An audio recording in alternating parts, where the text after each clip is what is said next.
afternoon. Okay. Today, the president will announce that on Thursday, he expects he will meet his goal of 200 million shots administered in 100 days, or under 100 days, I should say, a goal he doubled after meeting his original goal of 100 million shots by day 58 of his presidency. As the administration, as we work to get even more people vaccinated, President Biden will call on employers across America to do everything they can to help their employees and their communities get vaccinated. That includes a tax credit for small and medium-sized businesses to fully offset the cost of paid leave for employees to get vaccinated and recover from any after effects of vaccination if needed, and a call for employers, large and small, to take additional steps to help get their employees and communities vaccinated. With that, why don't you kick us off? DOJ announced a pattern or practice investigation today, the Minneapolis PD, an aftermath of the George Floyd killing and verdict. Under current law, it's a high bar for convicting officers of federal civil rights crimes. Does the president think it's time to revisit this aspect of the law? Mm-hmm. Well, first, as the president alluded to last night in his remarks after the verdict was announced, he believes the bar for convicting officers is far too high. It needs to be changed. He's a strong supporter, as he also conveyed passionately last night, of the George Floyd Justice in Policing Act, which does change the intent standard. Obviously, there is negotiations that need to happen on Capitol Hill, but he believes the bar is too high. And if I could just square that, that includes the federal civil rights aspect of the law as well, or is he speaking more broadly? My understanding is that's also addressed in the bill. And second, if I could just hit on briefly, he's obviously going to be meeting with world leaders today on the climate summit. Mm-hmm. What does he say to allay concerns, considering how divided Washington is politically on this issue, that we're actually going to, that this country is going to follow through on what he says today, what he says this week? Well, I think what he's sending, the message he's sending to the country and frankly to the world, is that he feels that the climate crisis we're facing around the world, and certainly in this country as the world's largest emitters, is so significant that within 100 days of his presidency, he's convening the world's largest economies to have a discussion about that. And he is going to put actions in place as well. Obviously, he's put in place a number of executive actions, and we'll have more specifics to announce in the coming days about what targets we are setting here in the United States. And I understand what you're asking me is what happens in 2024, right? Or is that what you're asking me? Well, that's a long time away, but the president has every intention of getting reelected and certainly ensuring that he is implementing policies where addressing our climate crisis, putting Americans back to work, go hand in hand, which is absolutely his desire and his commitment, will be a part of his continuing agenda. Go ahead. Thank you, Jen. You just called on Congress to pass the George Floyd bill. President Biden did. Vice President Harris did the same last night, said it's a key priority.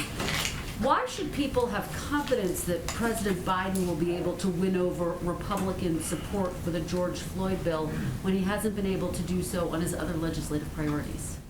Like the American Rescue Plan that he passed into law? He didn't get Republican support for that.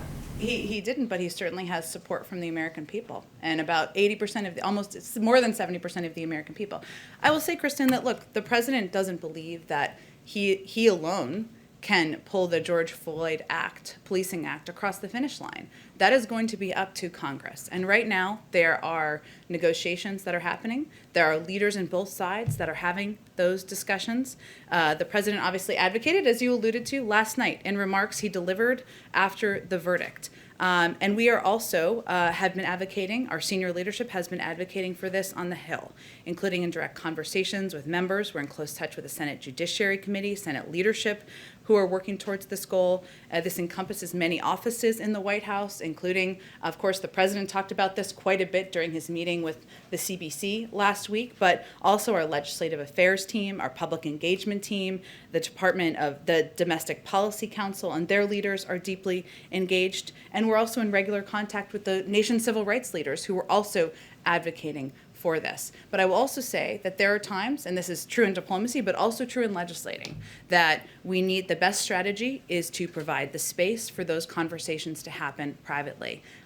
And that's part of our objective. I understand you're citing the fact that public polling showed there was bipartisan support for ARP, but in order to get the George Floyd bill passed, you need 60 votes. So I guess the question is, why should people have faith that the president will be able to get 60 votes to get the George Floyd bill passed? Well, I think what I was trying to convey, but let me try again, is that the president alone cannot pass the George Floyd Justice in Policing Act into law. How does he see his role in getting the George Floyd bill passed? Well, his role is to work with leaders in Congress, as he has, being in touch with leaders in Congress, in the Senate and House, also having a discussion with members of the Congressional Black Caucus, many of whom are playing important and prominent roles in getting this legislation across the finish line. He's also asked members of his senior team, whether it's the legislative team, the Domestic Policy Council, his Office of Public Engagement, to work with outside organizations, civil rights leaders, and others to work together to put pressure on Congress to move forward. He used the opportunity last night to deliver remarks, and I will say, as he's thinking about what his joint session speech looks like next week, he has every intention of using that as an opportunity to elevate this issue and talk about the importance of putting police reform measures in place. As you know, one of the key sticking points is that qualified immunity provision. Is the president willing to compromise on qualified immunity? Would he back a bill that didn't include qualified immunity? Well, again, I think the stage we're in now is that leaders on the Hill need to have discussions among themselves about where they can find agreement. And often those discussions, just like it is the case in diplomacy, the best strategy, the most effective strategy is to allow for space for those conversations to happen privately. Once they come to agreement, and we're certainly hopeful they'll do that, we'll have to take a look at what that looks like. Oh, go ahead. Thank you, Kristen. Jen. Just to follow up from the other Kristen's line of questioning. Sure. Kristen's in the front row. I know. We were laughing about that. When President Biden spoke with George Floyd's family yesterday, he promised that he would do everything he could to get the George Floyd Justice and Policing Act passed.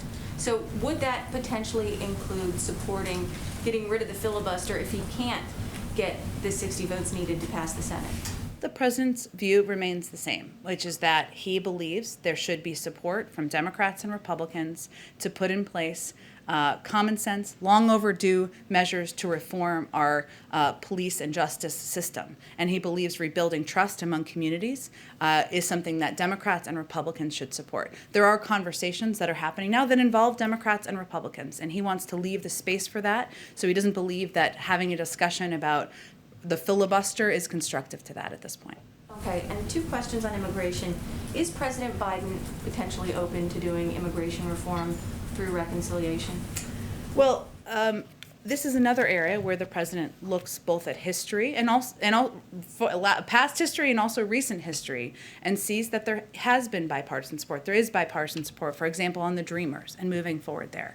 And he believes that modernizing our immigration system and putting in measures in place to address that is something that should warrant bipartisan support. So his view is that right now, this should not be, that the conversation should not be about a reconciliation process. It should be about moving forward in a bipartisan manner.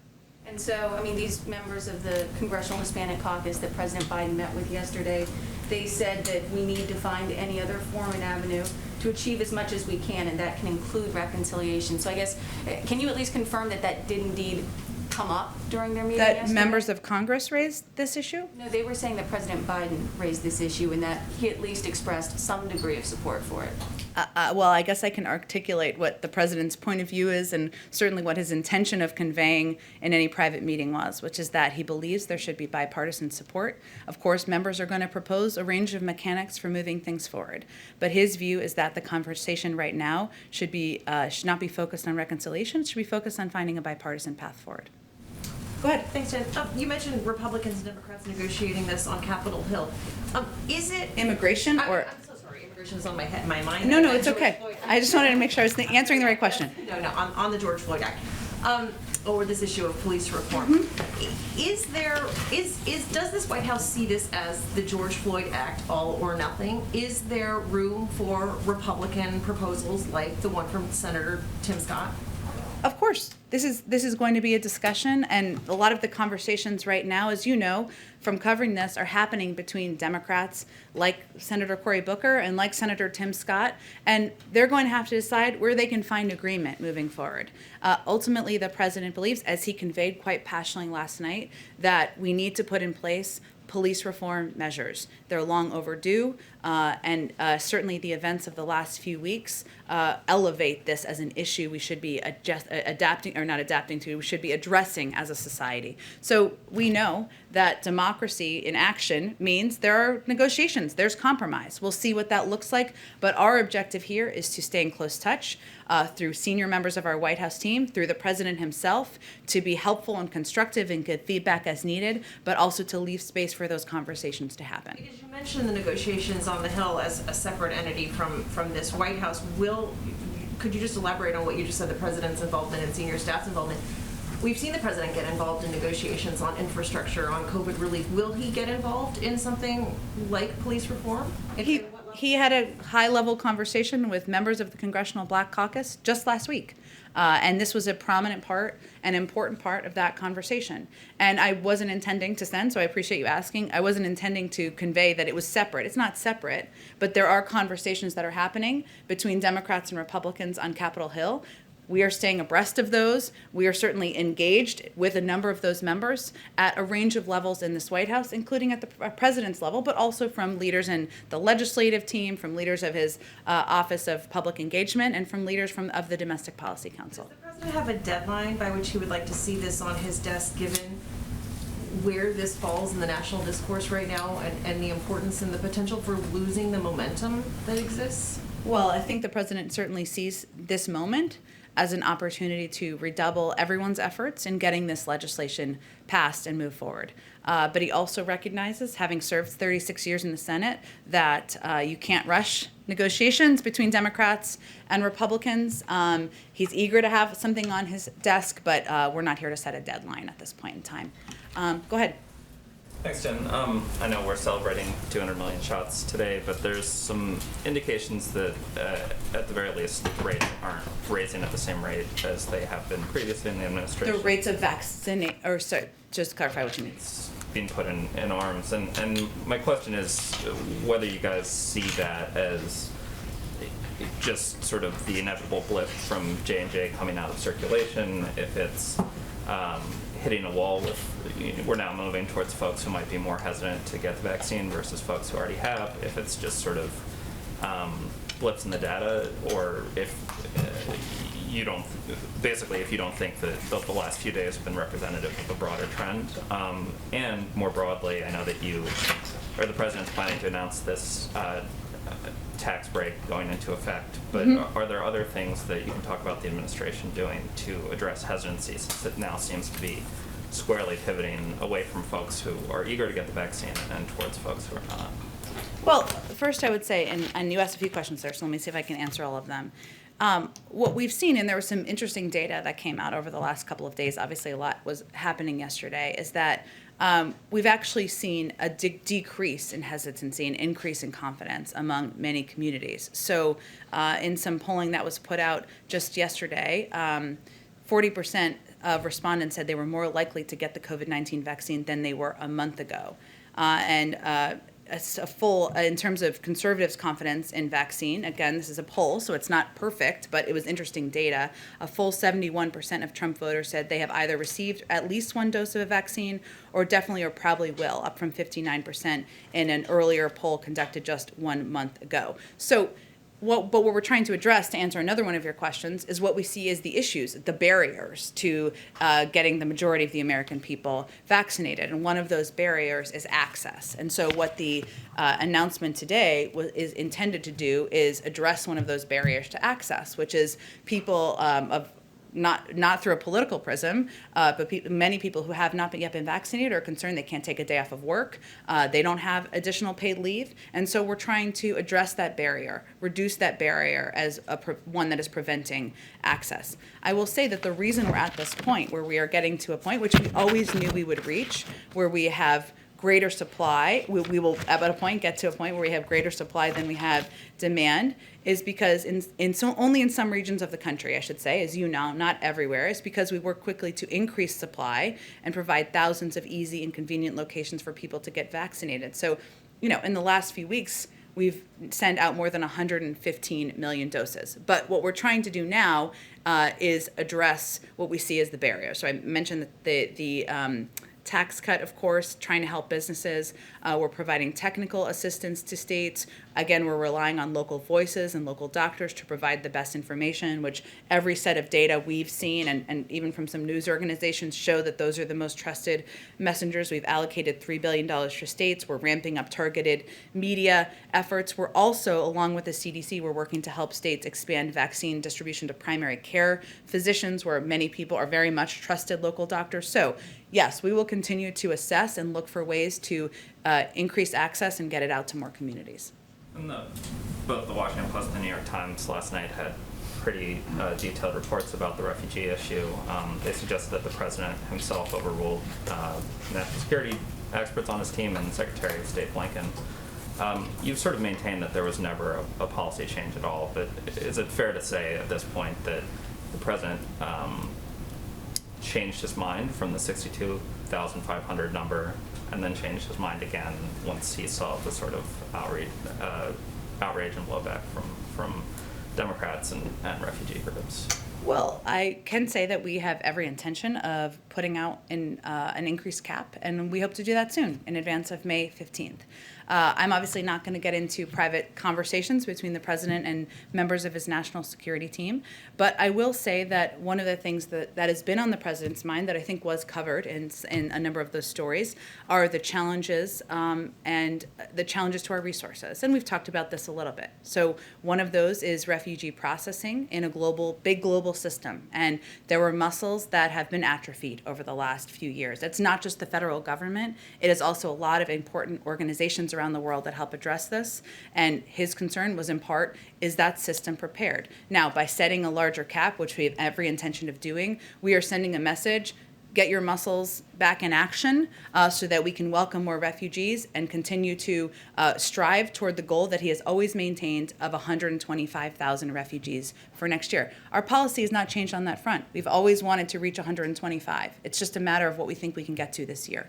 Well, the State Department is in charge of processing refugees. Mm-hmm. If the Secretary of State is encouraging the president to sign the paperwork to raise the cap, that would suggest that he feels that the State Department, despite whatever atrophy may have happened, could have raised that limit, and that the president, because of perhaps, worries about if HHS could support the refugees when they got here, perhaps because of political calculations, overruled the Secretary of State. And so I'm asking if you can explain why, if the State Department says that they can do this, the president didn't think that they could.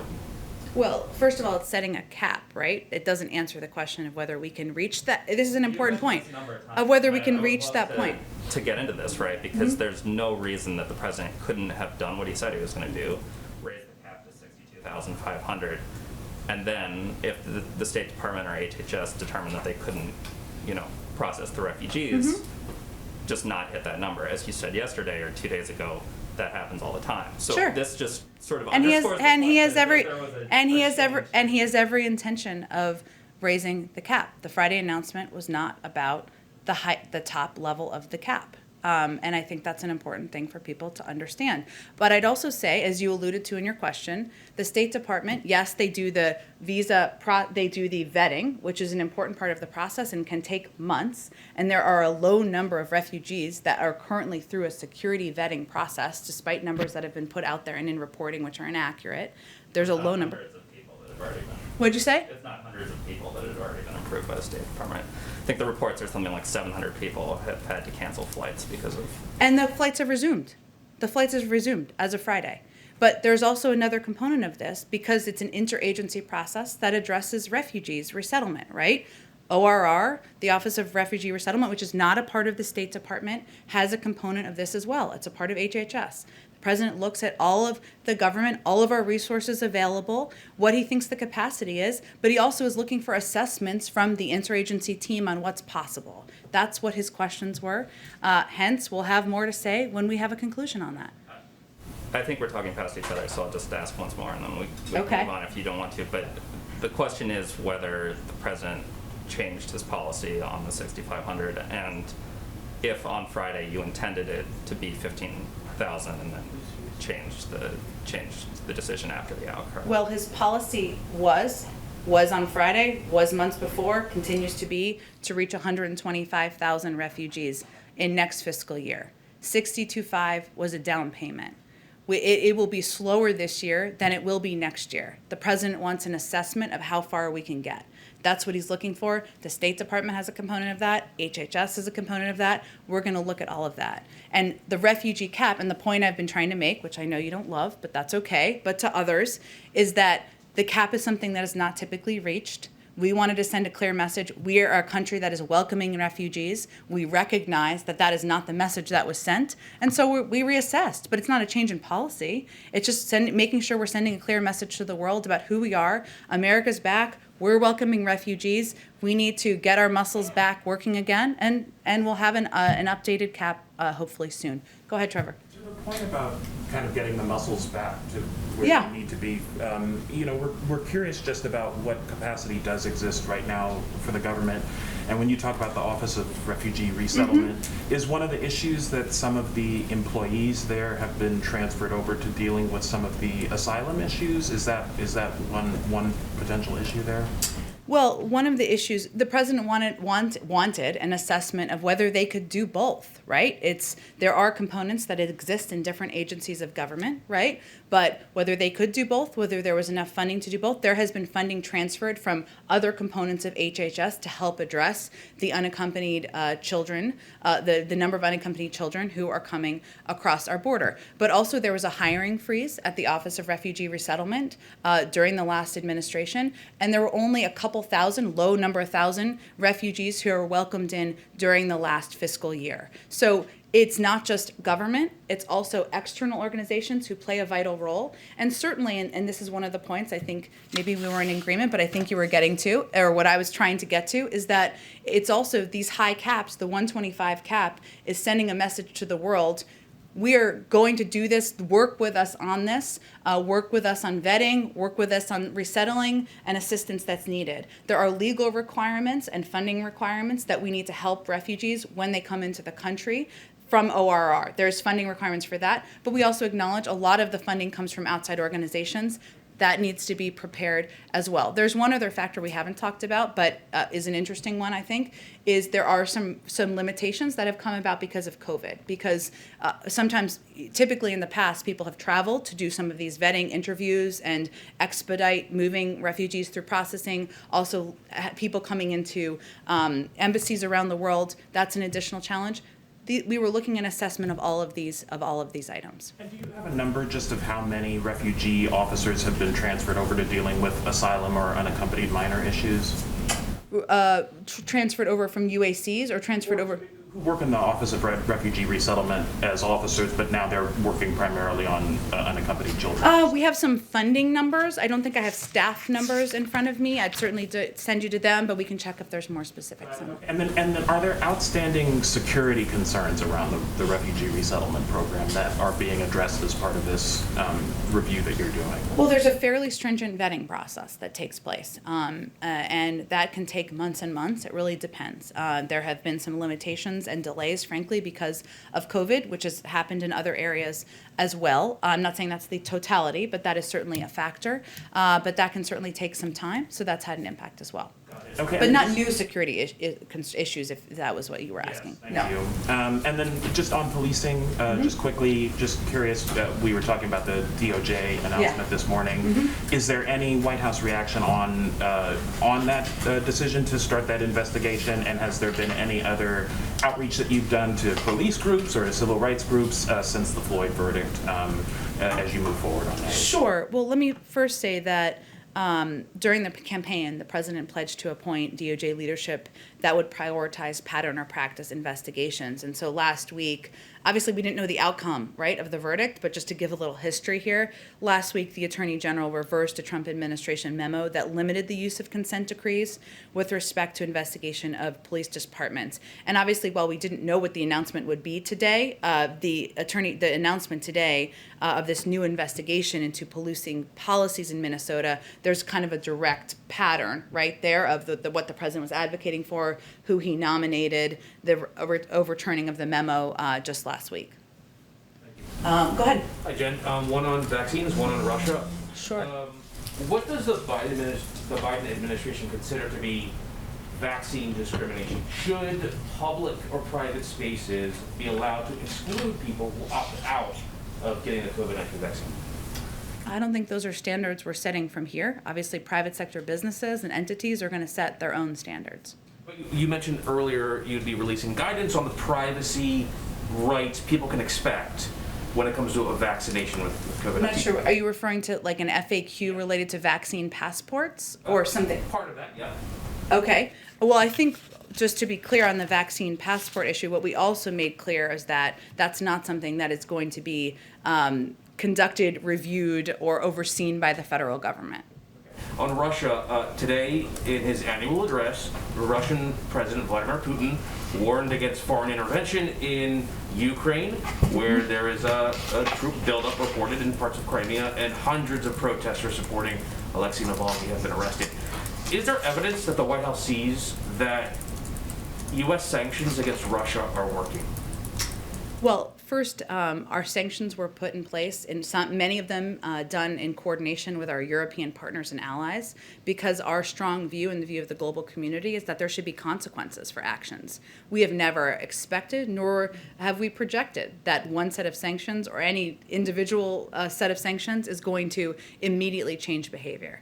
But it is sending a clear message that behavior is unacceptable and it can't continue. I would also remind you that our consequences, as we've long said, many are seen, sanctions, and some are unseen, and we don't speak about more specifically. Go ahead. Thank you very much. Two more foreign ones.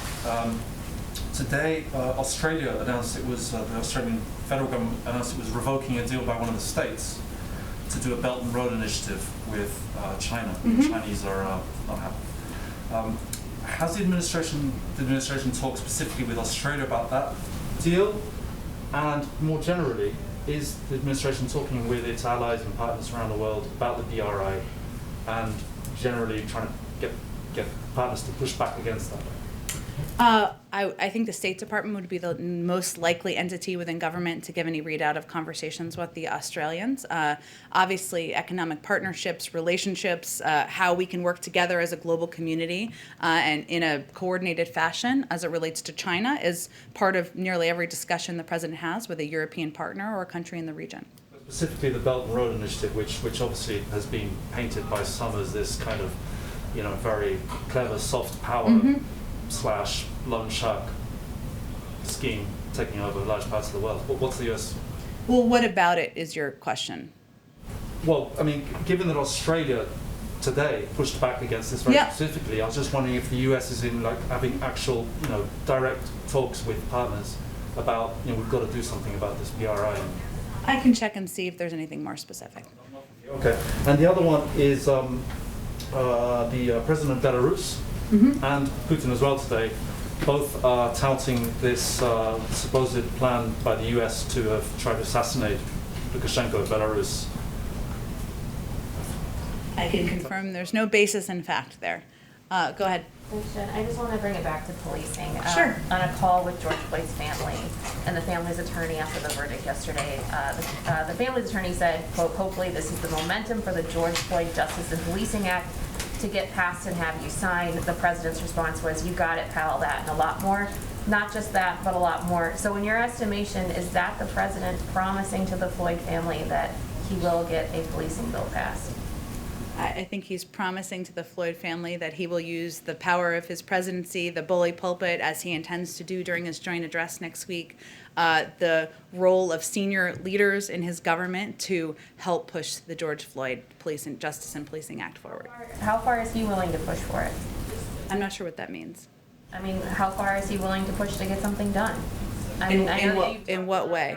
You just talked about giving people in Congress, lawmakers, breathing room to talk and negotiate. But you know, how far is he willing to get Democrats in line?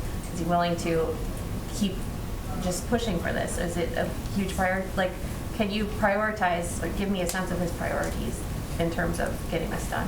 Well, I would point you to the fact that, one, the president gave a passionate call last night for the importance of moving forward in this moment with the George Floyd Justice in Policing Act. It is on his mind as he is working with his team and all of us to draft his joint session speech, which is one of the highest profile moments any president has in the first year of their presidency. He has worked and has had discussions with leaders and members of Congress about moving forward on the George Floyd Justice and Policing Act, including as recently as his meeting with the Congressional Black Caucus last week. And he has asked prominent leading members of his administration to remain closely involved and engaged in this effort as it moves forward. So I'd say it's absolutely a priority on his mind, and he feels this is a moment where there should be momentum for action. One on Putin, who today did have some aggressive language for Western nations that would, interfere in Russia's affairs. He said that Russia's response would be asymmetric, fast, and tough if forced to defend its interests. I'm just wondering broadly, and the Russians have also expressed skepticism that sanctions could do anything to box them into to having a summit between Putin and the president. Can you give us any update on how Putin's words today and his posture could affect any plans for a summit between the two?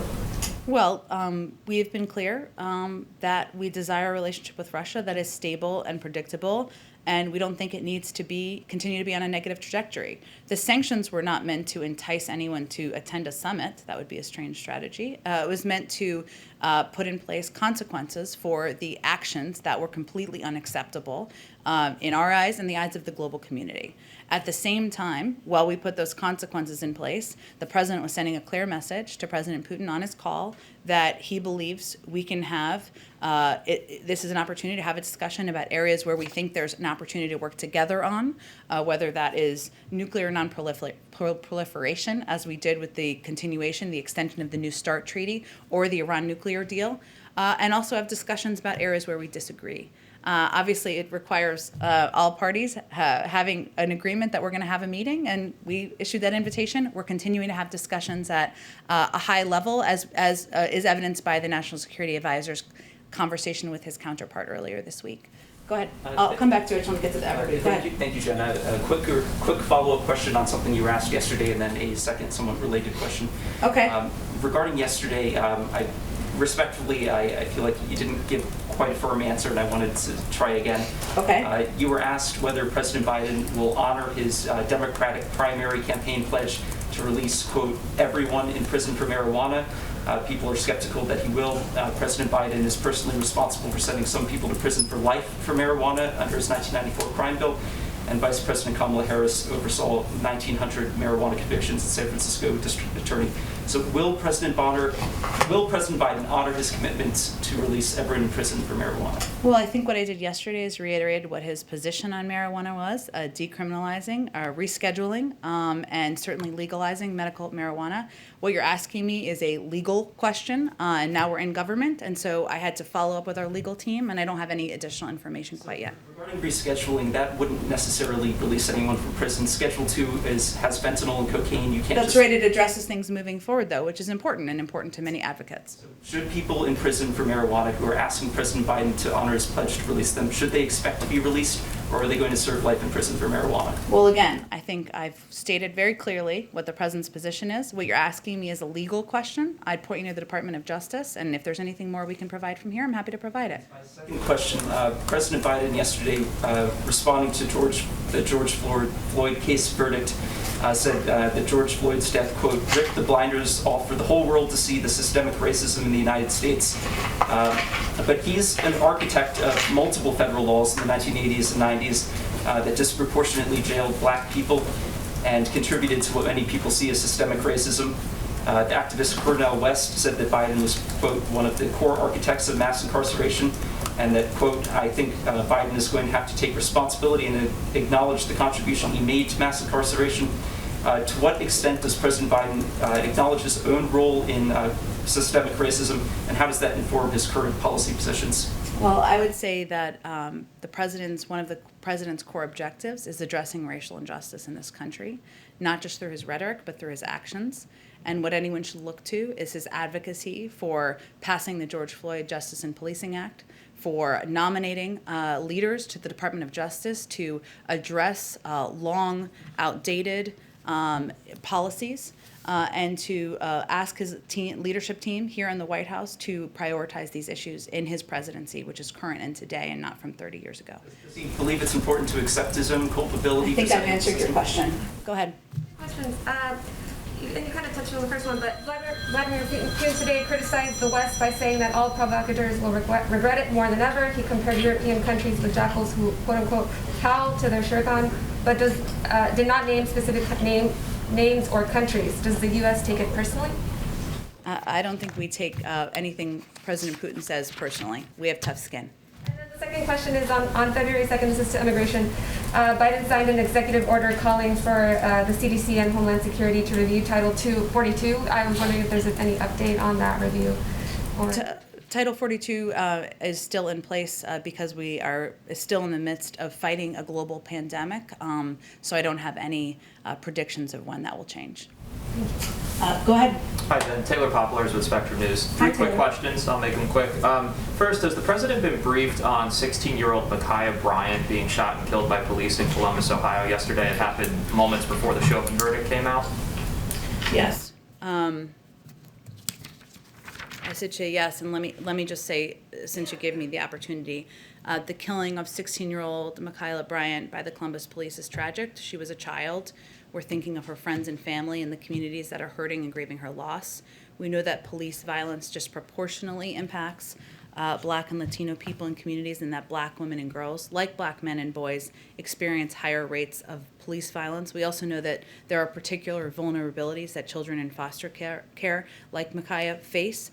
And her death came, as you noted, just as America was hopeful of a step forward after the traumatic and exhausting trial of Derek Chauvin and the verdict that was reached. So our focus is on working to address systemic racism and implicit bias head-on, and of course to passing laws and legislation that will put much-needed reforms into place at police departments around the country. And has the president been briefed on it? Yes. Okay. And then also in Ohio, the family of Tamir Rice, the 12-year-old Cleveland boy who was killed by police in 2014, they've asked the Justice Department to reopen his case. Does the president support that? I would point you to the Department of Justice. It's their decision. And then lastly, a climate-related question. There have been several lawmakers from Ohio and other states who have called for the U.S. Postal Service vehicle contract to be paused with Oshkosh Defense. The lawmakers are alleging that there was maybe inappropriate political dealing with it, but also that it may not meet up to the president's executive order on electrifying the fleet. Okay. Is the White House concerned about that? Do you agree with a pause and investigation? I'll have to check on that. It's an interesting question. So just to understand it, it is about a contract that a company has that may or may not meet the electric fleet objectives in the executive order. Yeah, and the Postal Service has said they'll at least be able to electrify 10%, but obviously the president has wanted to electrify the whole fleet. Yes. Okay. Let me check on that for you. Go ahead. Thanks, Jen. I've got one on anti-AAPI discrimination, and I'd like to circle back on a vaccine question from last week. Let's start with the vaccines. A number of lawmakers, Democratic lawmakers in foreign countries, have asked the president to waive vaccine patents to surge production.